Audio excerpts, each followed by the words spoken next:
Hey guys, how you doing? Good morning. All right.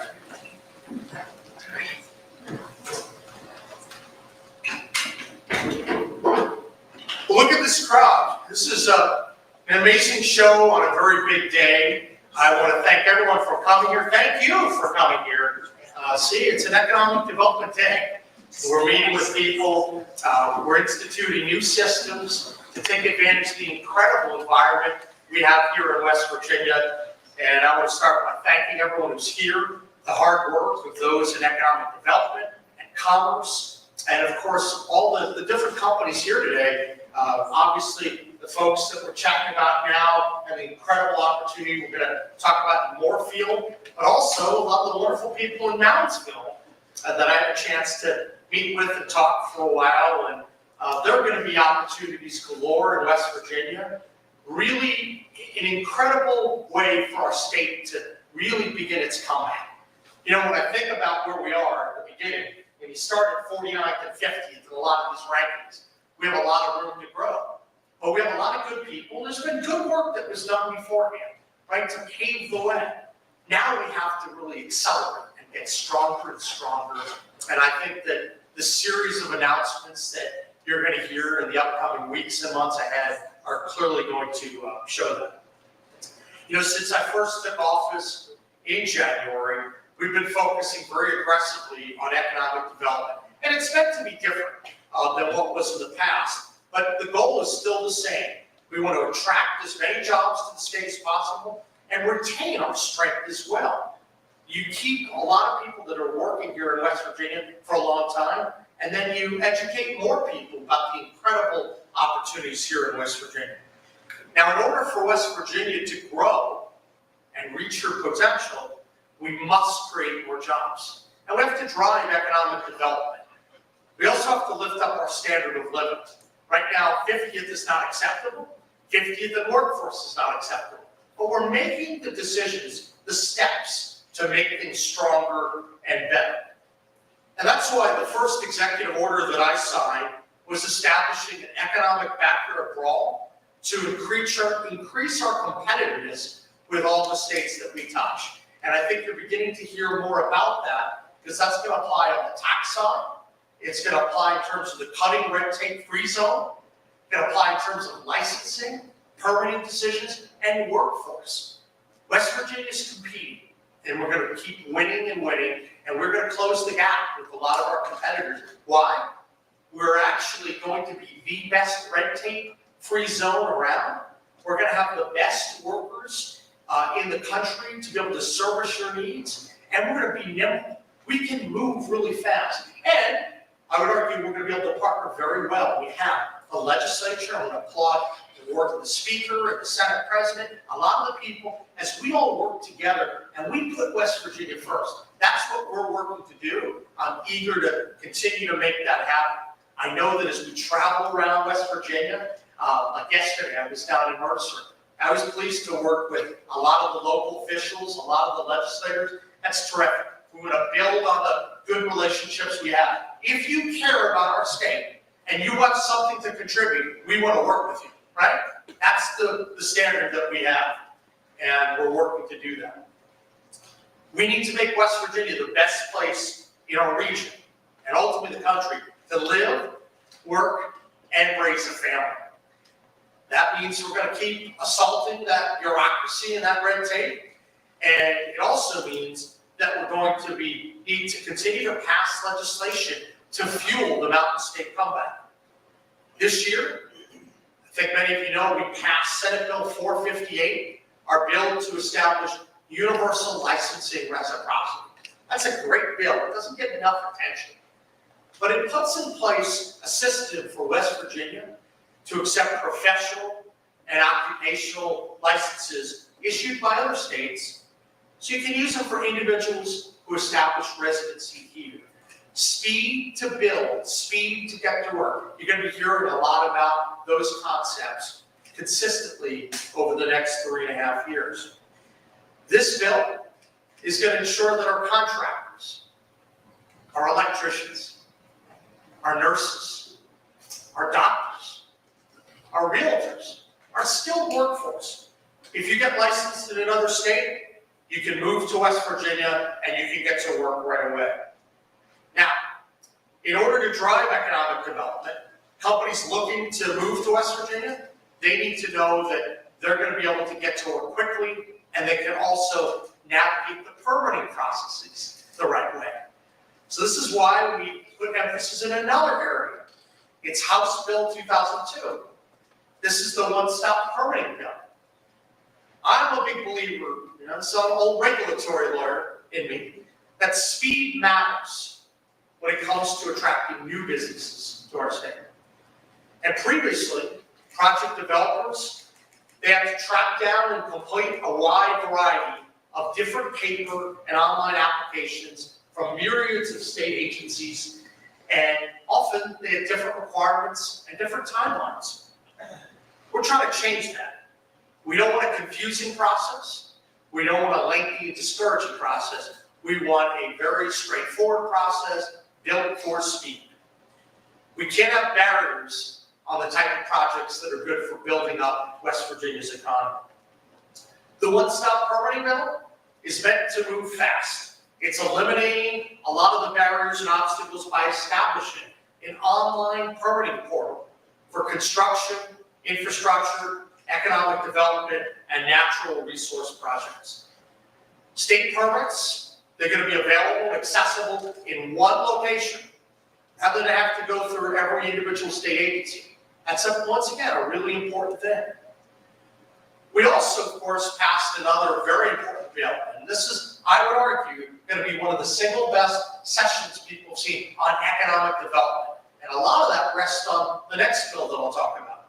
That's House Bill 2014, the Power Generation and Consumption Act. And that's making West Virginia the most attractive place to build data centers in the country and expands the use of microgrids in the state.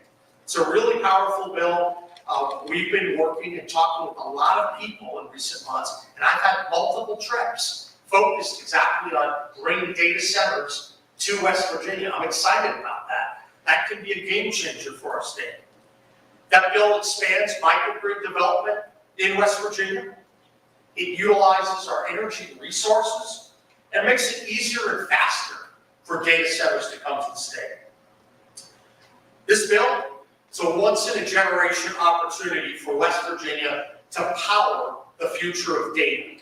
And it's helping America compete with China on an international level. And I want to applaud all the members, the House of Delegates, and senators who voted for this important legislation as well. We work as a team in West Virginia, and that's how we're going to continue to do it. I'm certainly grateful for their work. But we're not slowing down. We cannot declare success if you're 49th and 50th in the rankings. We have to be aggressive, and we have to make sure that we're out-competing the other states. There is a lot more work to do to continue to advance economic development in West Virginia. So today, I'm here to announce several other economic initiatives to create jobs and better opportunities for folks in the Mountain State. We're calling this the Grow West Virginia Project. And the Grow West Virginia Economic Plan, it's looking to accomplish growth in a number of areas.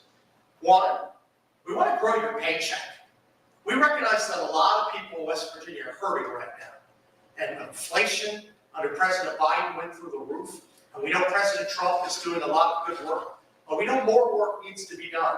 Well, West Virginia is going to work with our president, and we're going to work and do really terrific things here in state to make sure you're getting the benefit of that larger paycheck. That's important. Your standard of living matters enormously, and we care about that, and we're going to keep fighting to ensure that it grows. Two, look, we need to grow jobs. Talk about this in workforce participation, but we need good paying jobs, more of them here in the Mountain State. We also need to put more people to work who have not been to the workforce. Growing jobs is critical. Third, we're going to have to keep growing the free market. That's really important. Big believer in cutting the red tape and what that does. And when you become the fastest in terms of providing permits to people in the region and you're cutting red tape, as you can tell, what a difference that's going to make. Certainly grateful for everything that you're doing here. 4, we're going to grow opportunities with our workforce. You're only as strong as your people. And boy, West Virginia, we have some amazing people, a lot of skilled workers. We're going to keep growing that through our partnerships with the technical colleges, our VOTech education. You know, I've always said we need to be a factory for the production of electricians and plumbers and sheet metal workers and contractors. We have to continue to focus on that and the quality of our workforce. And of course, finally, we have to grow our labor participation by getting able-bodied West Virginians back to work. That's a comprehensive approach that's going to get many more people to work that previously were outside of that workforce. Workforce participation numbers have to rise in West Virginia. I'm tired of them being, much lower than the national average. We have to grow. And we're taking steps to make that happen. One of the steps we're taking as part of Grow West Virginia is through a lot of the work that's been, a lot of the resources provided to the executive. We're announcing today a West Virginia Jobs Initiative, and we're going to have a minimum of $50 million that we're going to have available for a lot of the targeted investments that fit into our overall economic development plans. A lot of that, some of the traditional EDA loans and targeted ways. And I want you to hear what we're always going to talk about. ROI, return on investment.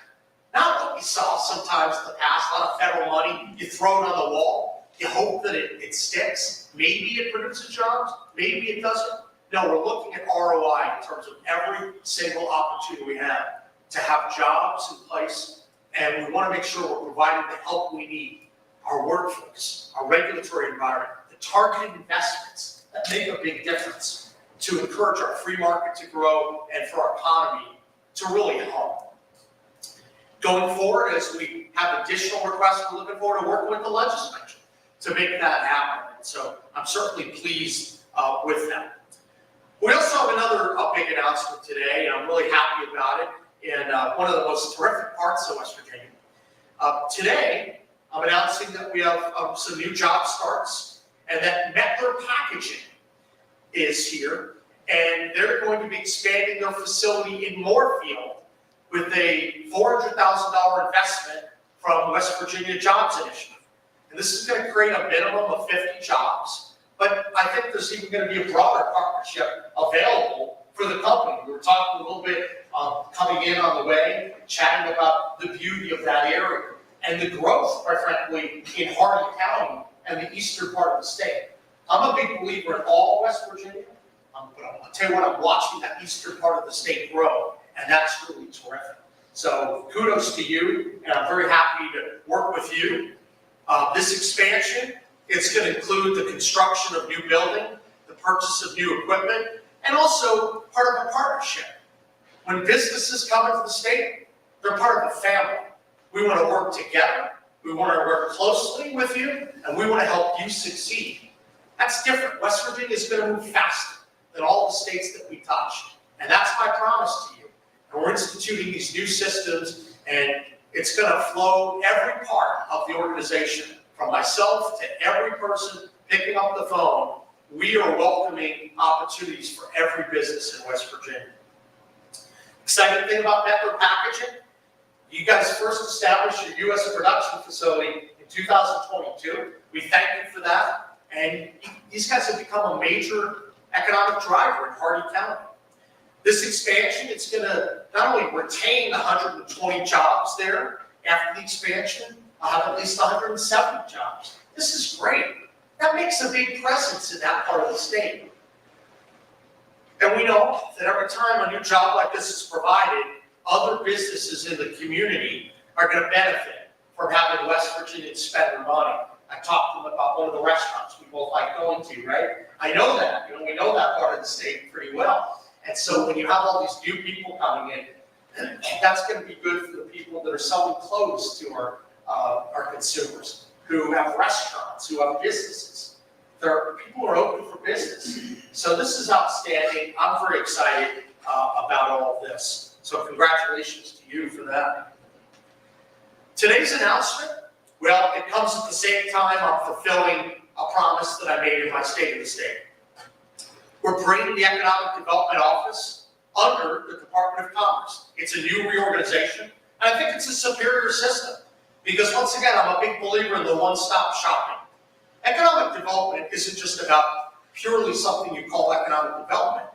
You have to worry about the regulatory environment, the red tape zone I talk about. You worry about labor issues. You worry about tax issues. You worry about workforce issues, workforce participation. So bringing everything together in one, I think, is going to make it stronger.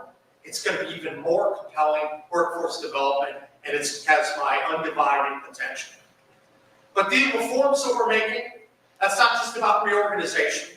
It's about reducing duplication of services and make sure that we're streamlining leadership to better serve the people of West Virginia. And I'm very pleased to announce that we're streamlining that chain of command under one leader, Secretary Matt Herage. I'm grateful for everyone who came before us. I want to thank them for all the work that they do. Matt also have great confidence in you in the work you're doing. But, you know, I want to say we're building on the steps of what other people did. And I'm appreciative of that. And that's why I extend my thanks, you know, to Mike and to many others for all the good work that's been done. That matters, right? And we're just going to build and we're going to get better and better. Because we take where we are and then we grow. So good things are done, but now we have to be needle movers. We have to go, and now at 49, you got to move up a lot faster. And that's certainly what we're gonna do. We're gonna take what's working and we're gonna keep it. And we're gonna fix what's not. And we're gonna build on momentum.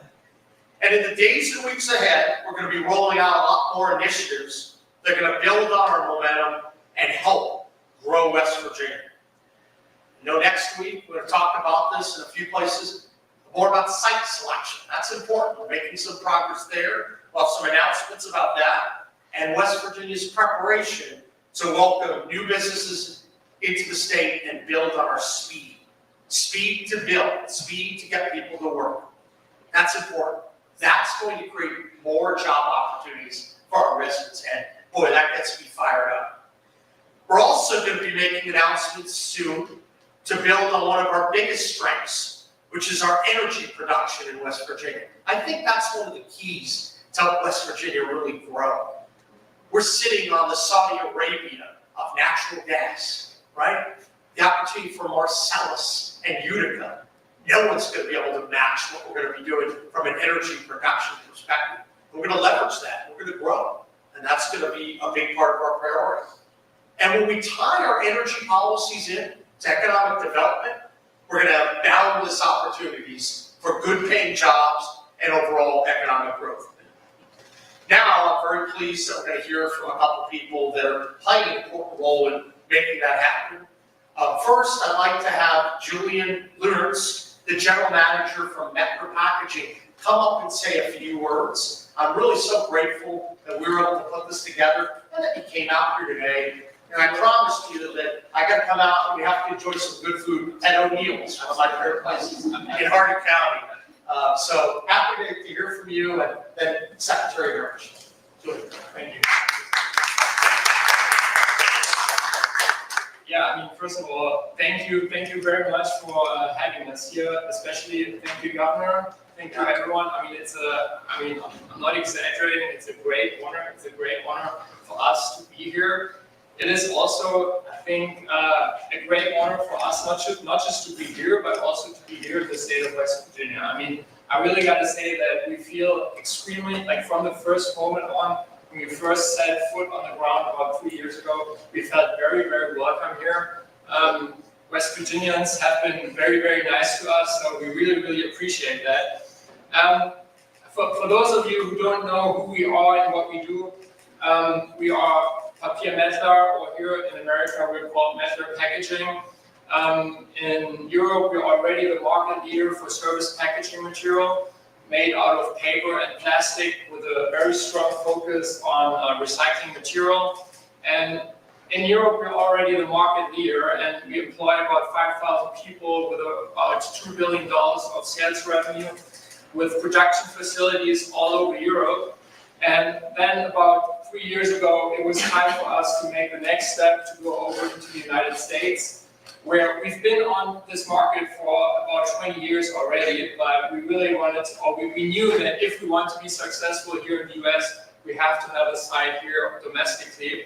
So we ran into this facility in Moorfield, 300,000 square feet building that was empty, and we started using it as a warehouse and distribution center for the goods that we at that time still imported from Europe. But we knew from the beginning on, like I said before, if we wanted to be successful, we have to produce here, like made by Americans in America.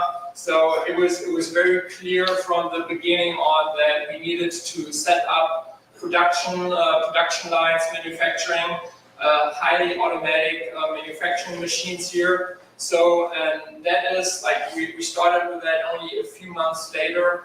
And that is when employment, the number of employees really started picking up. So when we first started here 3 years ago, our expectation was to hire about 75 people. And like you said, I mean, we have now already exceeded the number of employees. Like we're now already above 100.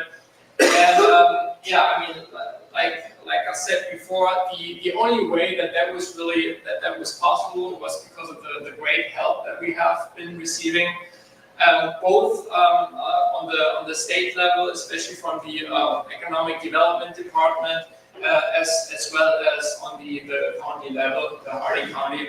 So both have been extremely supportive, and we now got to the point where the building is not big enough anymore. It's completely been filled up. So we really want to take the next step and expand the existing building in order to have more expansion here in the United States. We will need that building to use it as a highly automated high-rate warehouse in order to open up more space in the existing building to put up even more production lines, and then hopefully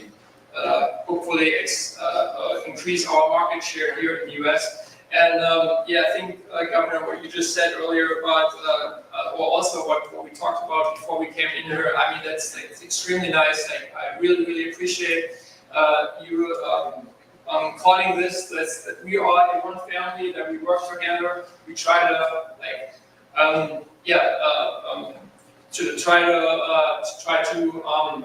get better as a company, and at the end of the day, that will benefit the company, the state, and all the people of West Virginia. I think that's very true, and also certainly very appreciate the very business-friendly approach that you are taking here.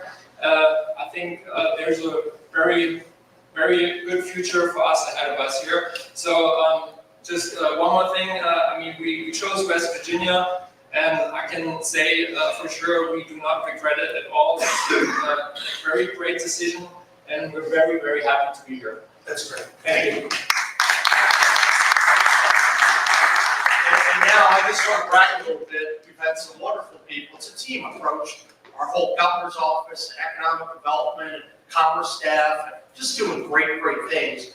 But I will say that we have a really terrific leader emerging with this blend of economic development to commerce. I'm just so happy that Matt Herage has decided to join our team. Matt, you're doing great work. Thank you.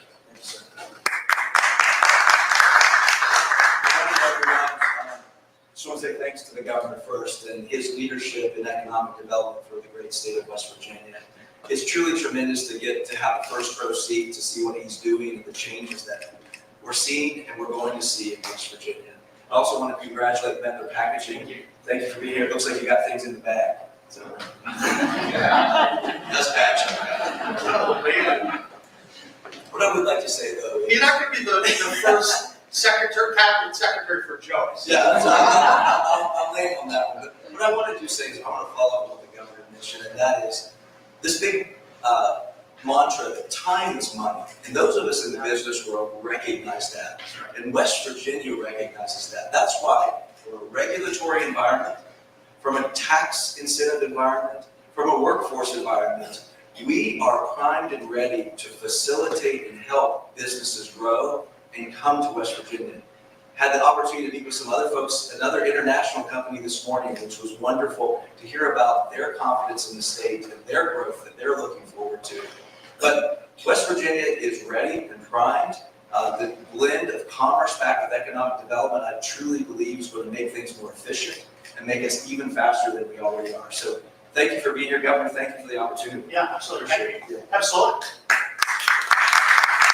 Well, this is wonderful news today, and I will tell you, these things just don't happen. They take a lot of time and effort. Our team's been working hard. We've been focusing on it, and you're going to be seeing a lot more announcements coming up like this and many others, because this is a priority. As I said, we're going to be reserving more and more time to focus on this because we must grow West Virginia, period. We got to look out for the people who are struggling to make ends meet, and we have to make sure that we're creating the kind of environment that is so fertile that everyone knows this is the best place in the country to live, to work, and to play.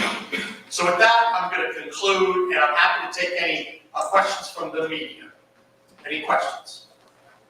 How about some of the investments that we've already made, where we seem to be having problems with those? The electric bus company, a court has ruled that the project can't go through up in Wheeling to build a trade school, and there are rumors there are issues with the Pleasance Power Station up there.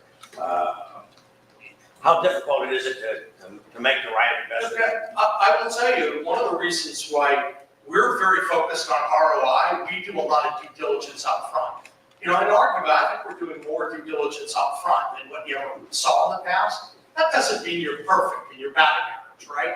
And I wouldn't imply that we would be perfect or that someone should be penalized when they're not perfect. But I will tell you that through the diligence that we have, we're being smarter, better, more effective in the investments that we have. And I think you get what you put into it up front.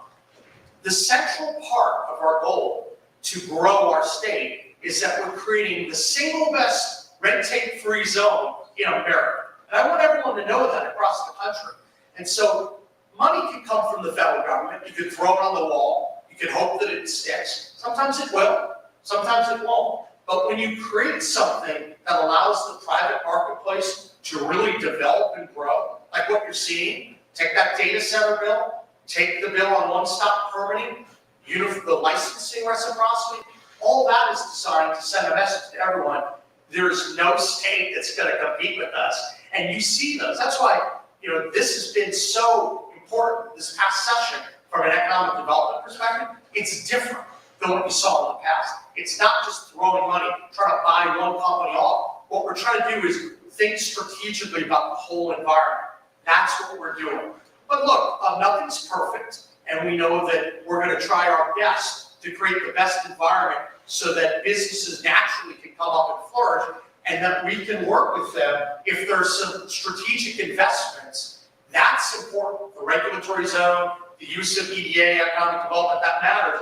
But at its core, the reason why people are located here is because of the environment, our people, cutting red tape, speed to build, and the target things we're doing, as opposed to, hey, we're going to spend $1 gazillion and hope that it's going to work. So, thank you, Bob. I've got one other one for you. The federal government has frozen funds available for adult education, and I've reached out to state education officials.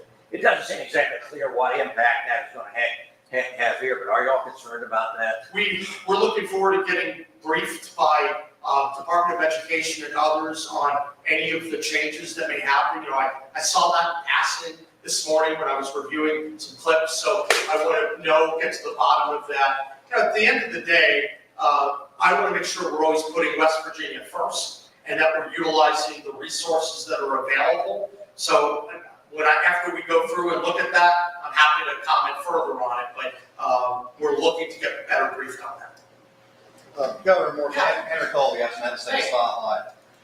You know, kind of tying in with the labor force issues. You know, obviously drug addiction's been an issue with our labor force issues.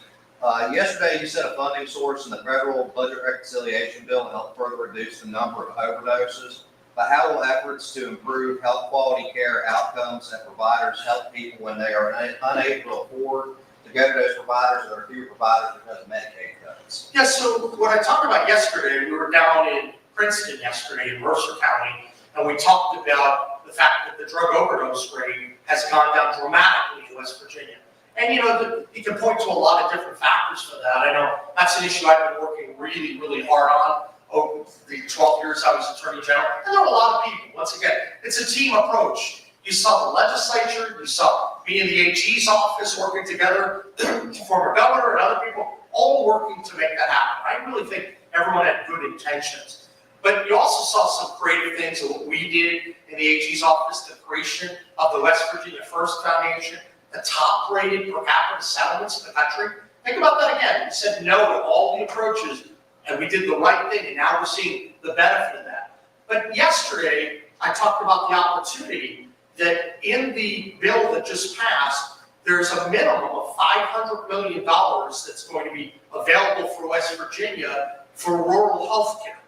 And as part of that provision, there's an opportunity to focus on improving healthcare outcomes.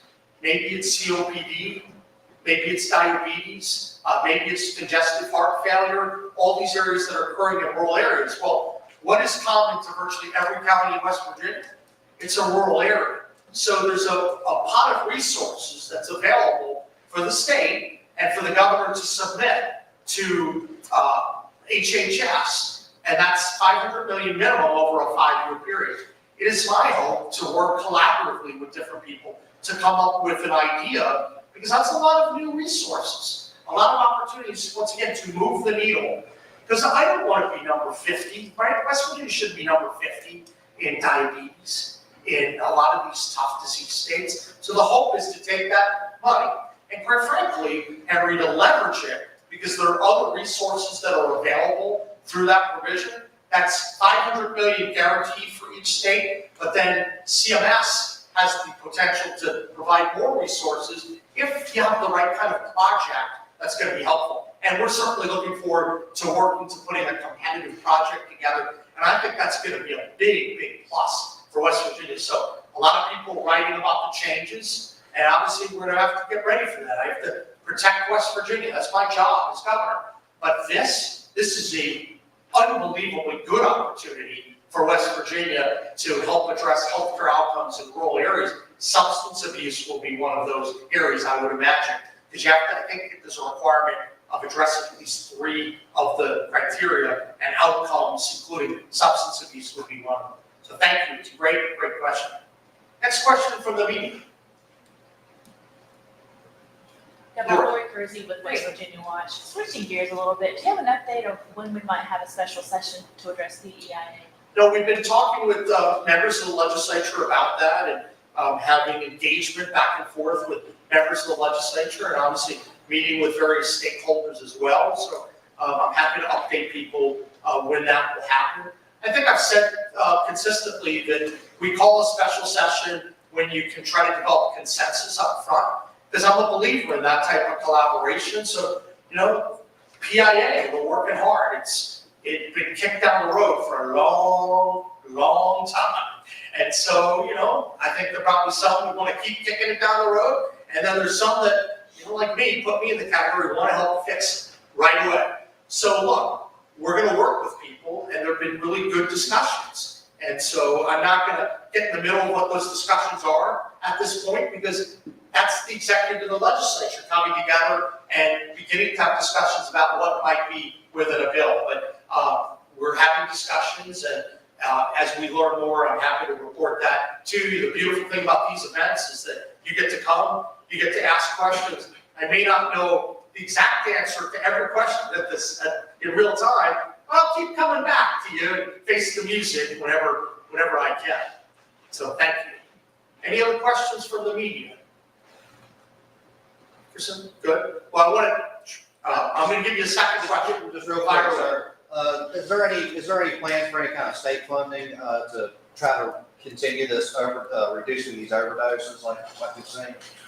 So one thing we were talking about with the West Virginia First Foundation is how we can leverage the dollars that are out there. So I know from working on fighting the drug epidemic as AG is that there are existing resources on the federal level with SAMHSA and other things, and we certainly want to continue to leverage that. West Virginia First Foundation obviously has a bolus of dollars that are out there, and we want to make sure that those monies are strategically spent.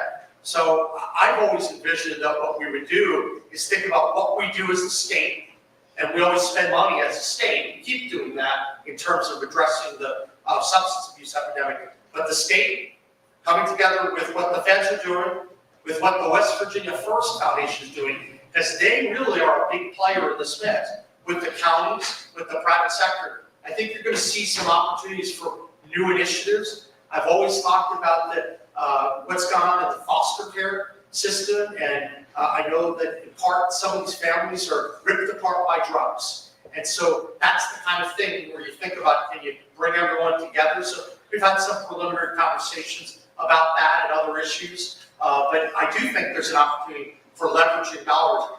We have to stop this terrible drug epidemic, and we've been doing everything we can. I know as Attorney General, we put a lot of energy in to helping improve that situation. I'm going to keep doing the same as your government.